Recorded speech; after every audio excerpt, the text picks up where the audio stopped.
பச்சரிசி 200 கிராம் படியில் எடுத்திருக்கேன். எந்த படியில் எடுக்கிறோமோ அதே அளவுக்கு தண்ணி ஊற்றணும். இதில் எடுத்து ஒரு 3 நேரம் அரிசி ஊற வச்சுருக்கேன். பச்சரிசி போட்டுக்கலாம்.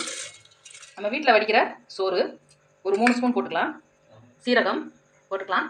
ஃப்ளேவர்காண்டி ஏலக்காய் 2 போட்டிருக்கேன். சால்ட்டு ஒரு 1/2 ஸ்பூன். அரிசி எதில் எடுத்தோமோ அதே அளவுக்கு தண்ணி ஊற்றிக்கலாம். அரைச்ச மாவை இந்த பவுலில் ஊற்றிக்கலாம். கச்சி வெல்லம் எடுத்துக்கலாம். இதில் எடுத்தோமோ அரிசி அதே அளவில் பாதி தண்ணி கரைஞ்சிச்சு. இப்போ ஸ்டவ் அமுத்திக்கலாம். சூடாக இருக்கும் போதே நிறுத்திட்டு இதில் ஊற்றிக்கலாம். மாவில் நல்லா கலந்துக்கிட்டே இருக்கணும். சமையல் சோடா மாவு போட்டு இதையும் கிண்டி விட்டுக்கலாம். குக்கரில் தேங்காய் 2 ஸ்பூன் விட்டுக்கலாம். தேங்காய் இப்போ சின்ன வெங்காயம் போட்டுக்கலாம். அப்படியே இதை சிம்மில் வச்சிடணும். ஒரு 30 நிமிஷத்துக்கு மூடி வச்சிடலாம். கேரளா பாரம்பரியமான கலத்தப்பம் ரெடி ஆயிடுச்சு. பிச்சு காட்டுறேன் பாருங்க. இப்படி இருக்கணும். நல்லா தேன் போடு மாதிரி இருக்குது. அடுத்த வீடியோ பார்ப்போம். பாய்.